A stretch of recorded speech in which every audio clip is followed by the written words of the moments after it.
Minsan sabi ko sa sarili ko, Lord, bakit ako? Bakit sobrang gwapo ko? Sana sa iba mo na lang binigay kasi parang nakukulong ako sa sarili kong kagwapuhan. Alam ko di nila maintindihan yung pinagdadaanan ko. Sobrang nakaka-stress. Yung iba palaging naririnig ko sa kanila, bukang bibig nila, sana all gwapo, sana all cute, sana all pogi. Ang hirap pag pinaparinggan ka. Kakainis. At sa mga nagtatanong kung anong sekreto ko sa mukha ko, anong nilalagay ko, wala, natural lang yan.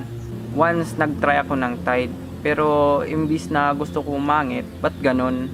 Ang pogi ko pa rin. Si Andrea Torres, pinilit niya ako na mag-join sa GMA7, kaso nagawa ko pa rin tanggihan kasi nga I feel not safe, baka i-take advantage ako nila. Kaya mas pinipili ko na lang na maging simple yung buhay ko. Sa mga naghahangad na maging pogi dyan, katulad ko, please pag-isipan yung mabuti kasi nasa huli ang pagsisisi.